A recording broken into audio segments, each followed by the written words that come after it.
జిల్లాలో crime incidents ను ఇప్పుడు బ్రీఫ్ గా చూద్దాం. ఆదిలాబాద్ జిల్లాలో వివాహితపై అత్యాచారానికి ఒడిగట్టిన కామాంధ్రుని పోలీసులు అరెస్ట్ చేశారు.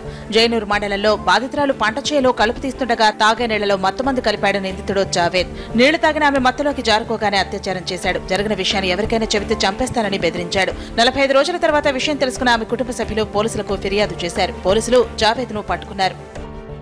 హైదరాబాద్ ఎల్బీనగర్ పరిధిలో లైసెన్స్ లేకుండా నూడిల్స్ తయారు చేసిన కేంద్రంపై ఎస్ఓటీ పోలీసులు దాడి చేశారు.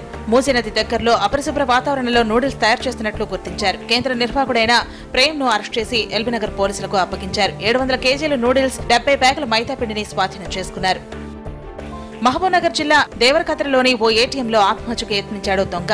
చోరీ చేసేందుకు ఏటీఎంలోకి చొరబడిన అతను రాడ్డుతో మెషిన్ ను ధ్వంసం చేయబోయాడు. శబ్దం రావడంతో అలర్ట్ అయిన గస్తీ పోలీసులు షట్టర్ వేసి దొంగను బంధించారు. తప్పించుకునే వీలు లేక అతడు సూసైడ్ కు యత్నించాడు.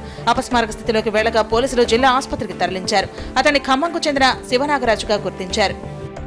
2 అంతర్రాష్ట్ర దొంగల్ని పట్టుకున్నారు గుంటూరు జిల్లా పోలీసులు. వారిని ప్రశ్నించగా మొత్తం 10 మంది కలిసి ఓ ముఠాగా ఏర్పడినట్లు చెప్పారు. వారు చేసిన బైకుల్ని ఎత్తుకెళ్తున్నట్లు వివరించారు.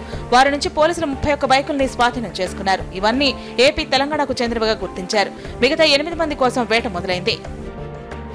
ఈ నెల 17న విశాఖలోని ఆదిత్య డిగ్రీ కాలేజీకి చెందిన విద్యార్థిని ప్రియాంక మృతిపై విద్యార్థి సంఘాలు ఆందోళన చేశాయి. కాలేజీ యాజమాన్యంపై చర్యలు తీసుకోవాలంటూ పోలీసులకు ఫిర్యాదు చేశాయి. అనారోగ్యంతో బాధపడుతున్న ప్రియాంక హాస్పిటల్కు వెళ్లేందుకు అనుమతి కోరితే కాలేజీ యాజమాన్యం నిర్లక్ష్యంగా వ్యవహరించి ఆమె చావుకు కారణమైందని విద్యార్థులు ఆరోపించారు.